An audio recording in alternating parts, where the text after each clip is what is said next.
نجيب الألوان ده أصلا. إن الله وملائكته يصلون على النبي، يا أيها الذين آمنوا صلوا عليه وسلموا تسليما. صلى الله عليه وسلم. ازيكم يا بنات، ازيكم يا اخواتي، يا رب تكونوا بخير. النهارده هعمل معاكم فيديو عن خليط او خلطة المحشي اللي هي بتاعت بيت المنى. خلطة المحشي دي بتبقى جبارة، بتتعمل في خلطة المحشي، بتتعمل في الخلطات اللي بتتحط في الحواوشي، بتتحط في الخلطة اللي بتتعمل للفراخ أو للحمة، للسمك، للحوم. فهي بتبقى خلطة جامعة، بس بتبقى خلطة معينة مميزة. أما تيجي تاكليها تقولي الخلطة دي بتاعت بيت المنى. طب هي هتبقى عبارة عن ايه؟ هتبقى عبارة عن حاجات كتيرة هنجمعها سوا مع بعضينا، طبعا دي حاجة قليلة جدا. لكن بس في الأول عايزين ندعي لإخواننا في فلسطين إن ربنا يرحم اللي ماتوا، ويرحم شهدائنا، ويرحم الأرض واللي عليها، وينصر الموجودين يا رب، ويكرمهم، ويفك كربهم ويفك أسرهم، ويكفيهم شر المستخبي يا رب، ويتوقف اللي هو بيحصل لهم ده. يعني دعواتكم لإخواننا في فلسطين، دعواتكم. نبتدي ونقول بسم الله الرحمن الرحيم. اول حاجه بنجيب معانا الطبق، وبيجيب معانا منخل سلك زي ده كده.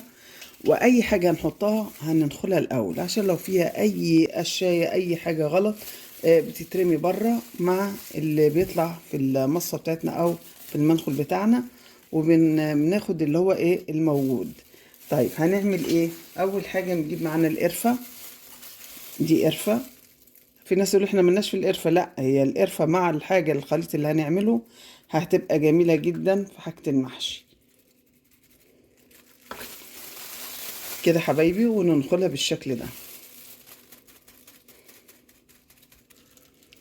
واي حاجة بتفيد كلاكيع او اي حاجة زي كده بترميها، علشان دي بتبقى داخلها رطوبة، فاحنا بننخلها كمان عشان نطلع الرطوبة منها.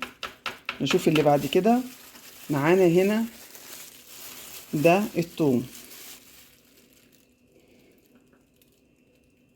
وبرضو ننخله بالشكل ده.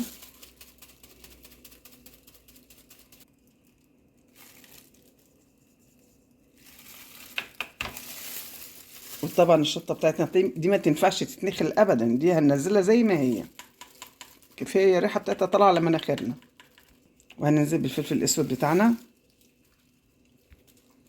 وهننزل معانا بالجنزبيل ننخله برضو عشان اي رطوبه فيه.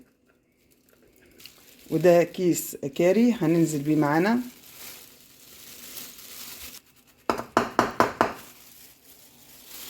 وهننزل معانا بالبابريكا.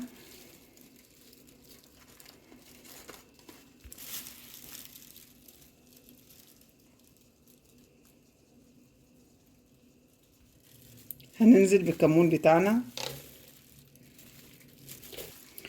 هننزل بالكزبره بتاعتنا. هنا بقى نتوقف قليلا. هنا معانا زرعه النعناع.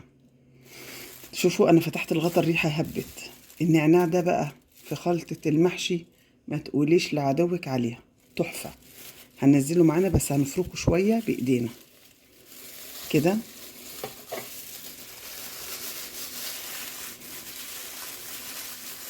عشان ما يبقاش خشن في الخلطه. بس يعني بنطلع منها القش اللي زي كده، نرميه. بعد ما حطينا كميه النعناع اللي احنا عايزينها وفركناها وطلعنا منها القش اللي فيها، هننزل هنا معانا بالبصل، بودرة البصل، وبرضه هننخلها مع بعضينا كده. عملنا الموضوع ده. هننزل بحاجة كمان معانا برضه جديدة علينا. شايفين دي اسمها زهرة الورد. دي تحفة في الشاورما، تتحط في الأكلات بتاعتنا زي الشاورما، شاورمة اللحمة، شاورمة الفراخ، أي شاورما بتعمليها حطيها فيها. هناخد منها شوية وبرضه هنفركها في ايدينا عشان ناخد بس ايه الزهرة بتاعتها، والباقي هنرميه.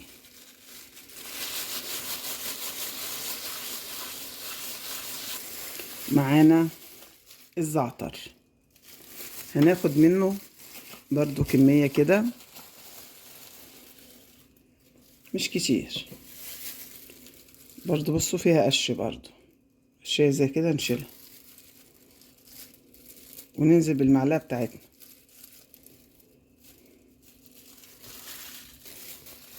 حطينا ورق الشجر بتاعنا كده، ورق الورد. بنقلب بقى كل الخليط ده في بعضه. طب هتحطي ملح؟ لا مش هحط ملح. صلوا على الحبيب عليه الصلاة والسلام. شايفين منظر الألوان والطعم والريحة بقى؟ ما اقولكوش. هقلع ده عشان اعمل وش.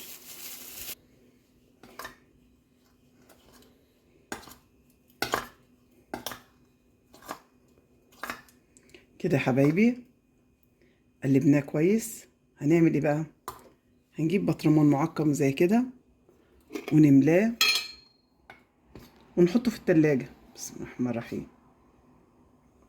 بعيد عن الرطوبة وبعيد عن اي حاجة، لان المطبخ بيبقى حامي فما بيستحملش الحاجات دي تبقى ايه، تتملي رطوبة، ما بيستحملش الحر. كده حبايبي ايه رأيكم في البطرمان ده؟ البطرمان ده لو مش موجود في بيتك لازم تعمليه، لازم تجيبيه وتعمليه. ايه رأيكم؟ ما اقولكمش الريحة عاملة ايه في مناخيري. تحفة تحفة. تخيلوا بقى الريحة مع الطعم بكل حاجة حطيناها في قلب المحشي. المحشي ده يبقى شكله ايه؟ هيبقى اجرام من الاخر زي ما بيقولوا كده. هيبقى محشي اجرام، هيبقى تحفة. دي كانت وصفتي النهاردة لبناتي واخواتي اللي عايزين يعرفوا ايه هي خلطة بيت المنى، او اللي بيسمع عن خليط بيت المنى. لان دايما وانا بتكلم وبحط التوابل بقول ايه، ومعلقة من خلطة بيت المنى. فناس كانت بتسألني في الاول ايه خلطة بيت المنى، فحبيت النهاردة اعرفكم ايه هي خلطة بيت المنى، لان هي خلصت من عندي فحبيت ان اعملها. ده كان الفيديو بتاعي. ان عجبكم متنسوناش باللايك والسبسكرايب والتعليقات الجميلة لبيت المنى. ما تنسوش دعواتنا لاخواتنا في فلسطين، ربنا يفك كربهم يا رب. السلام عليكم ورحمة الله وبركاته.